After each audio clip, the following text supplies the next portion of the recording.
Otep à tous, bien-aimés frères et sœurs, les nouveaux admis, ceux qui vont prochainement être membres des BRICS à part entière, sont au nombre de 13. Parmi ces pays, il n'y a aucun pays francophone. Waouh!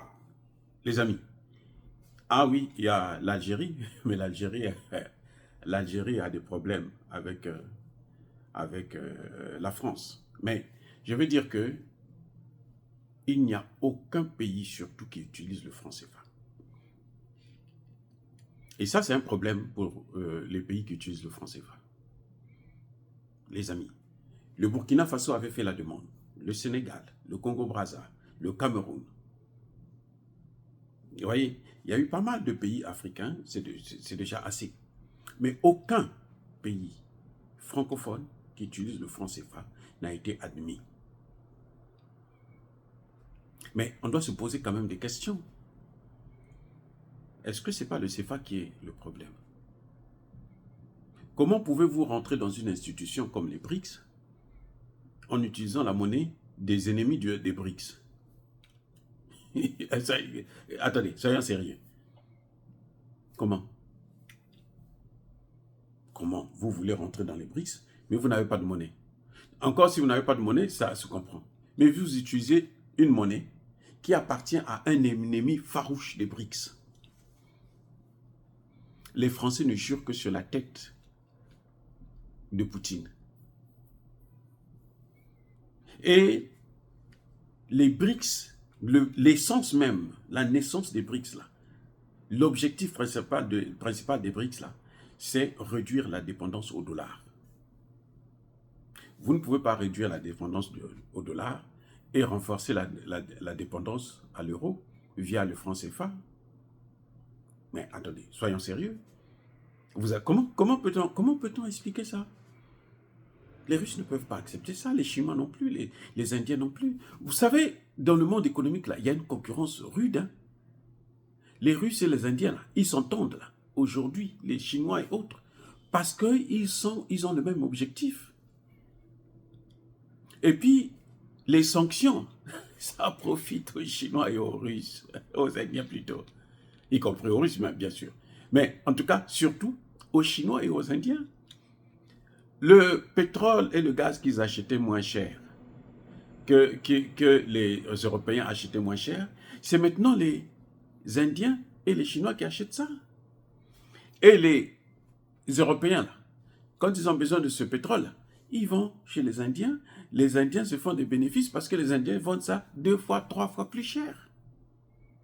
C'est quand même moins cher, toujours moins cher par rapport au pétrole américain, le gaz, ou au gaz américain, le gaz de schiste, qui coûte 7 fois, 5 fois, 7 fois plus cher. Mais je veux dire que les Indiens trouvent leur compte.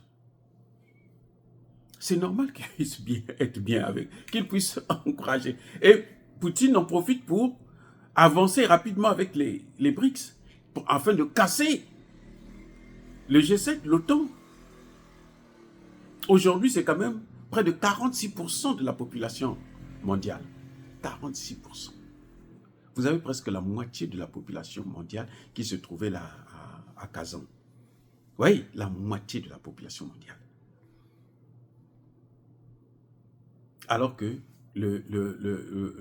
l'OTAN, le G7, ils ne font même pas le quart. Il y a un problème.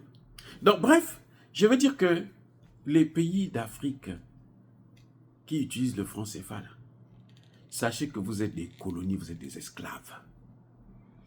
Tous les efforts que vous faites là, ce n'est pas pour vos peuples, c'est pour la France.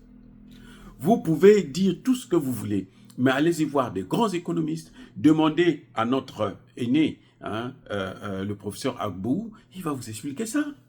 C'est très facile, les gars, c'est très facile. Vous ne pouvez pas suivre 2 lièvres à la fois. Choisissez.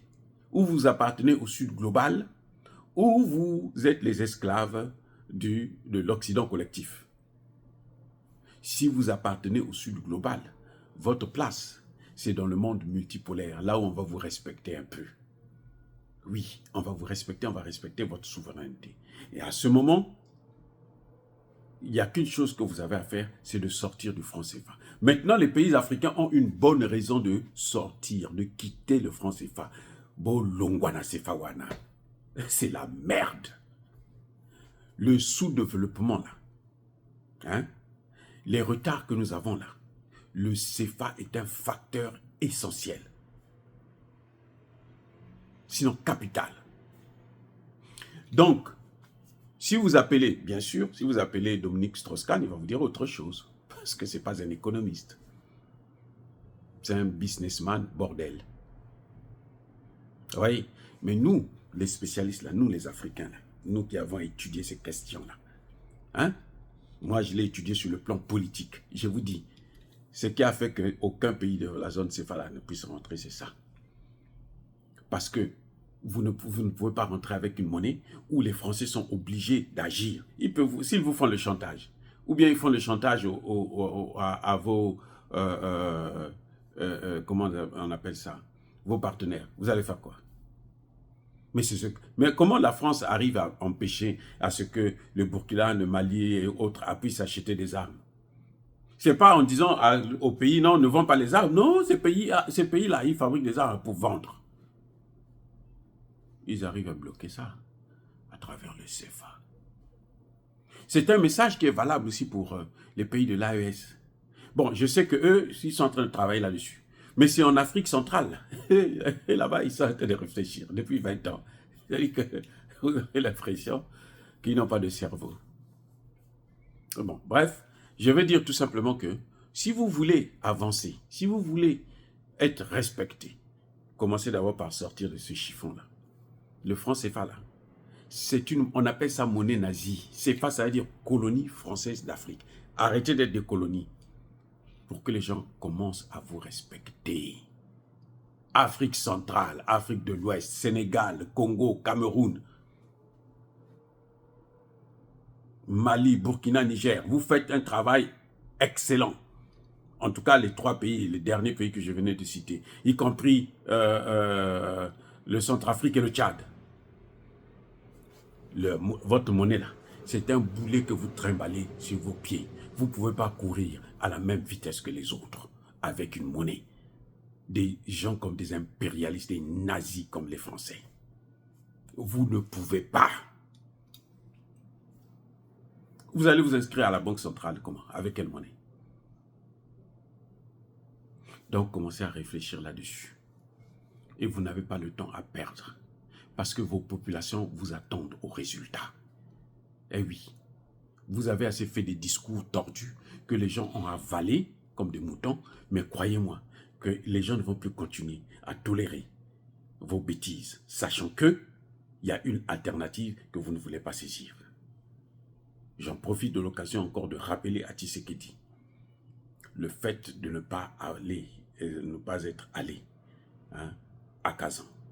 C'est une erreur politique et géostratégique monumentale. Vous avez freiné, vous avez raté une opportunité en or pour régler vos problèmes de sécurité. Vous partez demander, vous courez toujours après la France, après les États-Unis pour qu'ils puissent condamner le Rwanda. C'est là-bas que si vous étiez parti là-bas, ils allaient condamner le Rwanda.